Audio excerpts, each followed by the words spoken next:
Bismillahirrahmanirrahim. Assalamualaikum warahmatullahi wabarakatuh. Innal hamdalillah nahmaduhu wa nasta'inu wa na'udzu billahi min syururi anfusina wa min sayyiati a'malina.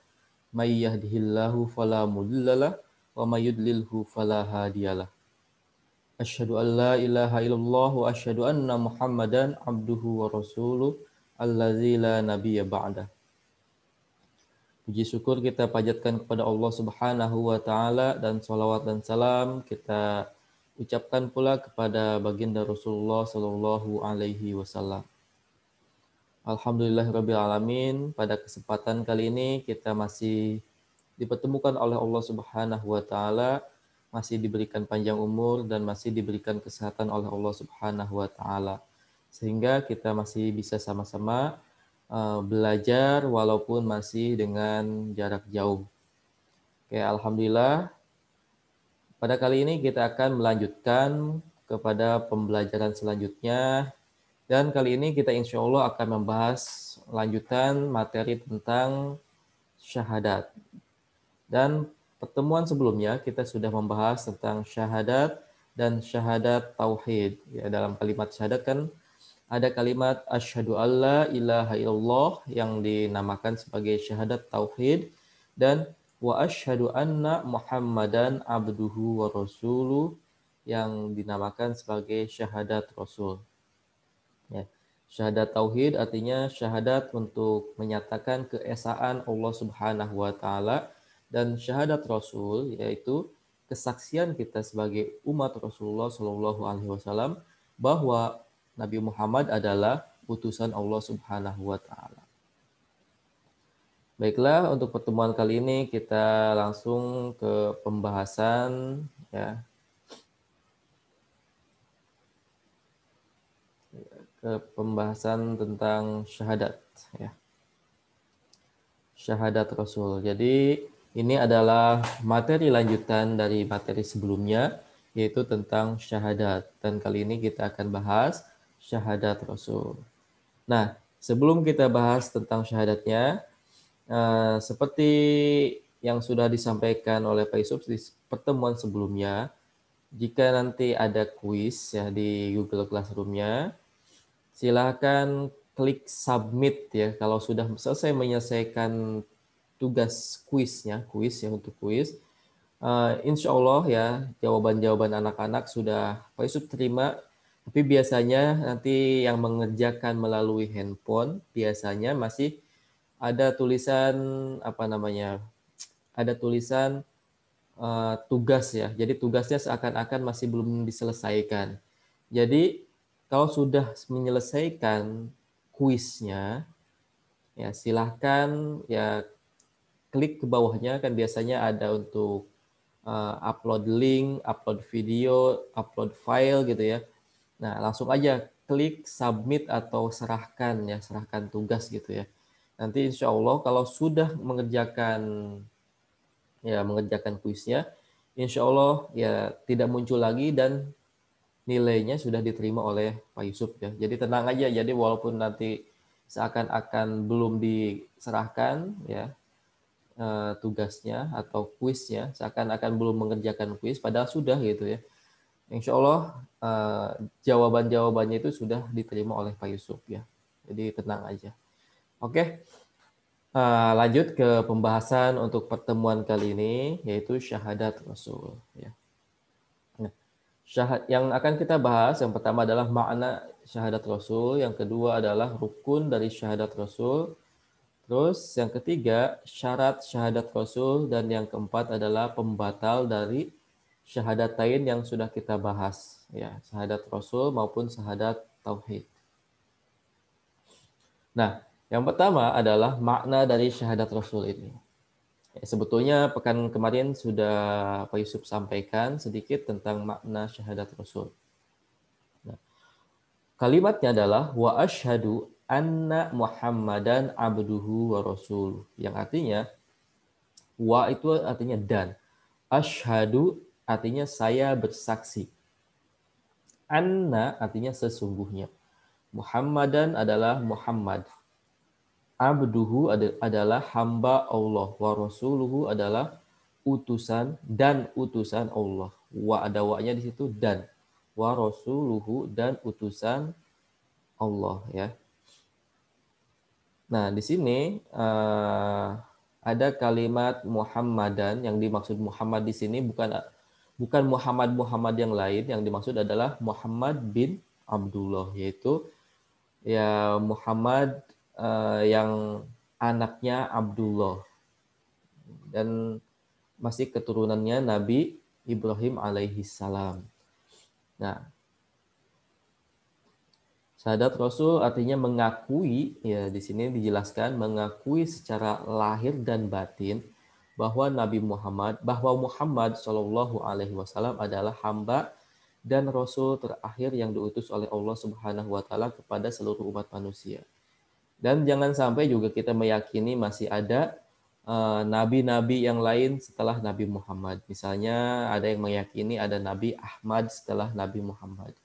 Ya, misalnya atau yang lain-lainnya. Ya, di zaman sekarang banyak sekali ya orang-orang yang memang ingin menyesatkan manusia. Misalnya ada yang mengaku sebagai nabi. Ya, di Indonesia banyak sekali. Pernah ada yang mengaku Muhammad Mossadegh kalau nggak salah. Terus ada Lia Eden. Terus ya di India juga sempat ya ada yang mengaku sebagai nabi juga. Nah, sebagaimanapun hebatnya orang-orang itu nanti, misalnya dia punya kekuatan semacam pesulap gitu ya, tukang sihir, bagaimana dia bisa menghidupkan orang meninggal atau menyembuhkan orang sakit misalnya. Nah, jika orang itu mengaku sebagai nabi, ya kapanpun kalian menemukan orang-orang seperti itu, jadi teguhkan dalam keyakinan kalian bahwa tidak ada nabi lagi setelah Nabi Muhammad.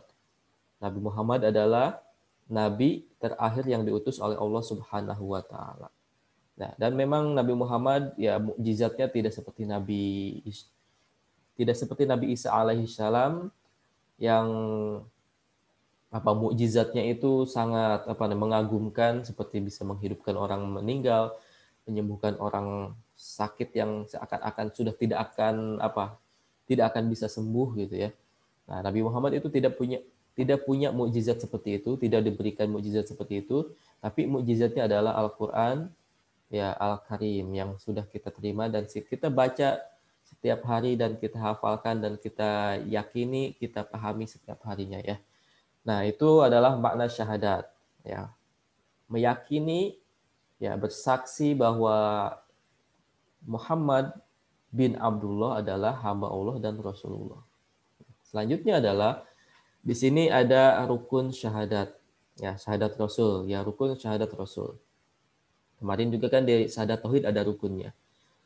Ada isbat, ada nafi. Nah, kalau di sini ada syahadat Rasul ini ada kalimat abduhu dan rasuluhu. Nah, perlu kita jelaskan ya, ini kenapa penting sekali ada kalimat abduhu wa rasuluhu. Abduhu artinya adalah hamba Allah. Wa rasuluhu artinya dan utusan Allah. Nah, ketika kita membahas abduhu ya, hamba Allah. Nah, kita teguhkan dalam hati kita bahwa Nabi Muhammad adalah hamba Allah. Maksudnya apa? Hamba Allah.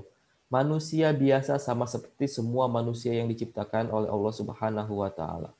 Maksudnya adalah Nabi Muhammad tidak melebihi dari derajat ketuhanan. Jangan sampai kita melebihkan Nabi Muhammad sebagai manusia yang melebihi derajat ketuhanan. Sehingga apa? Kita memuji Nabi Muhammad, melebih-lebihkan Nabi Muhammad, sampai kita mentuhankan Nabi Muhammad. Jangan sampai kejadian seperti itu. Ya. Nah, jangan sampai seperti umat Nasrani yang melebihkan, ya saking mencintainya kepada Nabi Isa, ya kalau mereka menyebutnya Yesus. Awalnya Nabi Isa adalah hanya mereka yakini adalah sebagai nabi dan utusan Allah. Tapi lama kelamaan saking mencintainya, saking melebih-lebihkannya Nabi Isa, karena memang qadarullah Nabi Isa punya kelebihan bisa menghidupkan orang yang mati, bisa menyembuhkan orang yang sakit yang seakan-akan tidak akan bisa sembuh gitu ya. Nah, mereka saking mencintainya, saking melebih-lebihkannya, akhirnya mereka membuat patungnya dan lama-kelamaan mereka menyembah Nabi Isa sebagai anak Tuhan. Nah, Nabi Muhammad sendiri sudah sudah mengingatkan pada kita jangan melebih-lebihkan ya Nabi Muhammad, karena Nabi Muhammad adalah sebagai hamba Allah, sama seperti semua manusia di dunia sebagai hamba Allah yang tunduk kepada Allah Subhanahu wa taala. Jadi walaupun memang Nabi Muhammad mempunyai kelebihan yang sangat dahsyat, tetapi derajat Nabi Muhammad tidak sampai melebihi derajat ketuhanan. Tidak tidak melampaui sebagai Tuhan ya, sebagai Tuhan yang harus kita sembah ya. Itu hamba Allah. Jadi wa asyhadu anna Muhammadan abduhu. Maka penting ditekankan bahwa Nabi Muhammad adalah hamba Allah. Supaya kita tidak melebihi mencintai Nabi Muhammad sebagai Tuhan. Ya, jadi cukup kita mencintai Nabi Muhammad sebagai hamba Allah dan utusan Allah ya, sebagai Rasulullah dan Rasul terakhir kita. Nah, di yang kedua kalimat Rasuluhu. Nah, harus kita yakini juga. Jangan sampai kita hanya meyakini Nabi Muhammad sebagai abduhu aja. Itu juga salah. Kalau kita meyakini Nabi Muhammad sebagai hamba Allah saja, itu salah. Tapi harus diyakini juga Nabi Muhammad adalah utusan Allah Subhanahu wa taala untuk membimbing kita sebagai umatnya, gitu ya. Nah, bagaimana keyakinan kita terhadap Rasuluhu atau utusan Allah? Nah, harus kita implementasikan dengan yang pertama adalah membenarkan semua berita yang dikabarkan oleh Nabi Muhammad. Jadi Nabi Muhammad semua tindakan, perkataan atau izinnya ya itu adalah perintah Allah Subhanahu wa taala. Jadi ketika Nabi Muhammad berkata terhadap berkomentar terhadap apapun itu adalah kita yakini sebagai kebenaran. Nah, ada para sahabat yang melakukan sesuatu dan Nabi Muhammad mengizinkan kelakuannya sahabat itu juga harus kita yakini sebagai sesuatu kebenaran. Ya, seperti itu ya. Dan kelakuan Nabi Muhammad atau tindakan-tindakan Nabi Muhammad seperti misalnya melakukan sholat, melakukan apapun itu adalah sebagai kebenaran. Dan itu harus kita yakini dan kita amalkan. Ya. Jadi keyakinan kita terhadap Nabi Muhammad adalah sebagai utusan Allah, konsekuensinya adalah kita harus membenarkan semua berita yang beliau kabarkan. Baik yang bisa kita pahami dengan baik maupun yang kita belum bisa pahami dengan baik. Terus yang kedua adalah mentaati semuanya ya dan menjauhi semua larangan yang telah beliau sampaikan kepada kita. Bisa tadi ya melalui hadisnya, bisa melalui perkataannya, tindakannya maupun perizinannya terhadap apa yang dilakukan oleh para sahabat. Terus yang ketiga adalah kita harus merasa cukup dengan syariat yang telah beliau bawa. Sehingga kita tidak menambah atau menguranginya sedikit. Tidak menguranginya sedikit pun. Jadi kita harus merasa cukup dengan apa yang sudah beliau sampaikan ya melalui tadi perkataannya, tindakannya ataupun perizinannya terhadap apa yang sahabat-sahabat beliau lakukan. Jadi kita harus merasa cukup, tidak untuk menambahi atau mengurangi syariat yang sudah beliau bawa ya. Nah, itu ya rukun syahadat Rasul. Ada abduhu, ada rasuluhu. Abduhu tadi ya, saya ulangi, abduhu kita harus meyakini bahwa Nabi Muhammad adalah hamba Allah dan tidak melebih-lebihkan sampai derajat ketuhanan. Dan yang kedua adalah tadi wa rasuluhu yaitu utusan Allah. Kita harus meyakini Nabi Muhammad sebagai utusan Allah dan konsekuensinya kita harus mentaati Nabi Muhammad melalui ya apa yang beliau sampaikan, apa yang beliau katakan, apa yang beliau benarkan gitu ya. Terus dan yang terakhir merasa cukup dan tidak ingin menambah-nambahi dan mengurang-urangi syariat yang sudah beliau bawa. Terus yang selanjutnya adalah syarat syahadat Rasul ya. Nih yang syaratnya mengimani kerasulan Nabi Muhammad SAW. Ya, keimanan tersebut haruslah diyakini di dalam hati dan diucapkan dengan lisan. Ya, diyakini dalam hati, diucapkan dengan lisan, dan dilakukan dengan tindakan. Ya, dalam tindakannya misalnya ya, ketika Nabi Muhammad memerintahkan kita untuk ya sholat, misalnya kan ada perintah sholat dalam Al-Quran dan perintah-perintah untuk melakukan sholat detailnya itu ada dalam hadisnya Nabi Muhammad SAW. Nah, kita harus apa? Kita harus lakukan ya sholat, lakukan sehari 5 kali sholat wajibnya dan sholat sunnah yang lainnya. Terus mencintai beliau melebihi kecintaan kita kepada diri sendiri, anak, orang tua, dan manusia secara seluruhnya. Ya. Kecintaan kita harus melebihi apapun ya kepada Nabi Muhammad. Tapi tadi jangan sampai melebihi kecintaan kita kepada Nabi Muhammad sampai melebihi cinta kita kepada Allah Subhanahu wa taala. Jadi melampaui derajat ketuhanan. Itu tidak boleh. Jangan sampai seperti orang Nasrani yang mencintai Nabi Isa alaihi salam sampai derajat ketuhanan ya. Mencintai Nabi Isa sebagai anak Tuhan atau bahkan sebagai Tuhan itu sendiri.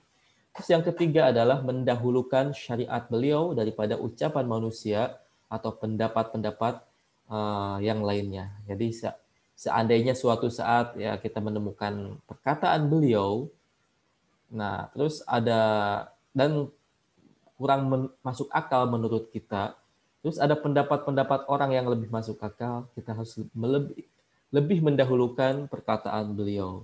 Walaupun memang kita belum bisa memahami secara seutuhnya perkataan-perkataan beliau. Nah itu syarat syahadat Rasul. Kita harus mengimani dan mencintai dan mendahulukan syariat beliau daripada ucapan dan pendapat manusia yang lain-lainnya. Nah selanjutnya, yang terakhir ini ya, pembatal syahadatain. Ya, syahadatain, 2 kalimat syahadat, syahadat Rasul dan syahadat tauhid yang kemarin sudah kita bahas. Yang pertama adalah syirik kepada Allah dalam hal ibadah. Syirik artinya menduakan ya, mendapat sekutu bagi Allah Subhanahu wa taala dalam ibadah. Ya, misalnya kita ibadahnya melakukan ibadah yang lain kepada patung, kepada apa, atau bahkan yang lebih maknawi ya, lebih misalnya kita menghamba kepada selain Allah dalam ibadah-ibadah yang lain. Ya misalnya kita dalam sholat kita lakukan, tapi kita sholat dengan tujuan yang lain. Misalnya kita sholat karena ingin dipuji orang, ya itu juga sama ya. Walaupun masuknya itu adalah syirik kecil ya. Kita ria ada ria, ada sum'ah. Ria itu ingin dilihat orang lain, sum'ah itu ingin didengar oleh orang lain. Terus yang kedua, menjadikan seseorang atau suatu benda sebagai perantara dalam doa dan meminta syafaat. Ya misalnya kita punya benda-benda apa namanya? Ya patung lah. Ya seperti orang Nasrani kan. Sebetulnya membuat patung Nabi Isa itu diniatkan sebagai apa? Sebagai perantara juga. Perantara kepada Allah Subhanahu wa taala menurut mereka. Bukan menyembah patungnya menurut mereka. Tapi itu juga sama, nggak boleh ya. Membuat patung ya Nabi Isa misalnya disimpan di rumahnya terus dijadikan perantara sebagai doa kepada Allah, itu menurut agama Islam ya itu tidak boleh ya. Atau hal-hal yang lainnya, kalian punya keris misalnya ya, punya benda-benda kuno gitu ya, kalian simpan terus kalian berdoa kepada Allah tapi melalui benda-benda kuno itu juga tidak boleh ya. Itu bisa membatalkan syahadatain. Terus yang ketiga, tidak meyakini atau ragu atas kekafiran orang yang memang sudah musyrik atau emang kafir ya. Jadi ada orang musyrik, menduakan Allah, musyrik itu ya. Sudah ya mereka udah mengikrarkan diri memang beriman kepada selain Allah gitu ya. Nah, kita sebagai orang Islam, kita ragu bahwa mereka itu adalah kafir. Itu juga sama.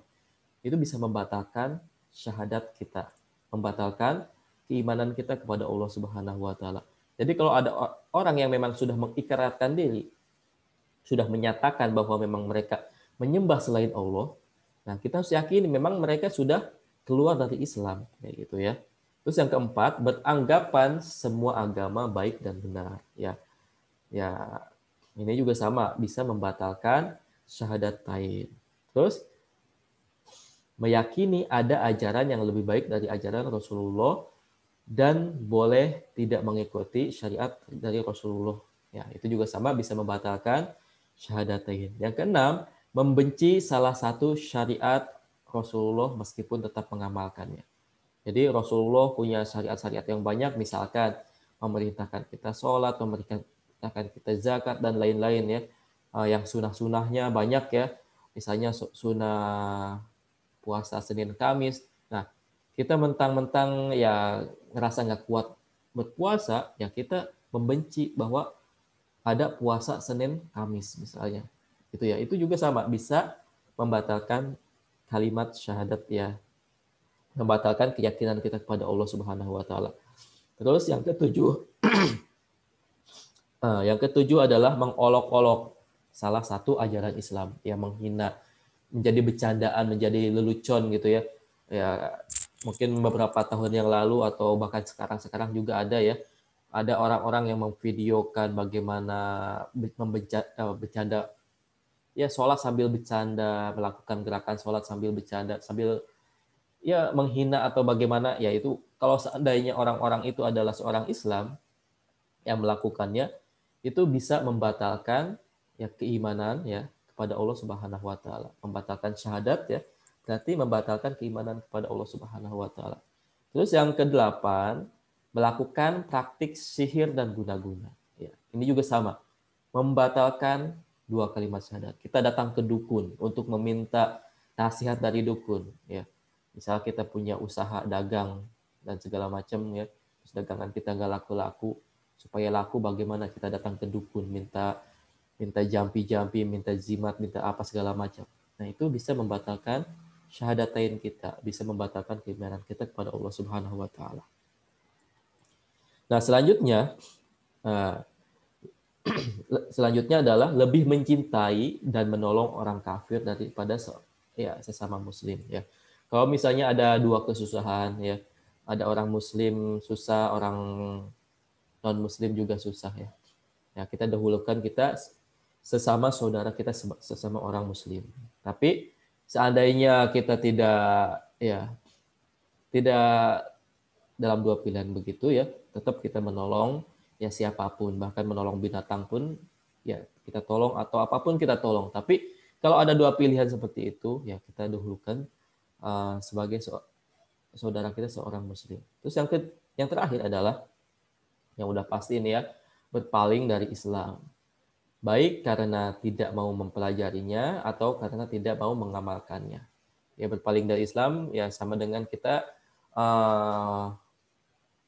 ya musyrik gitu ya.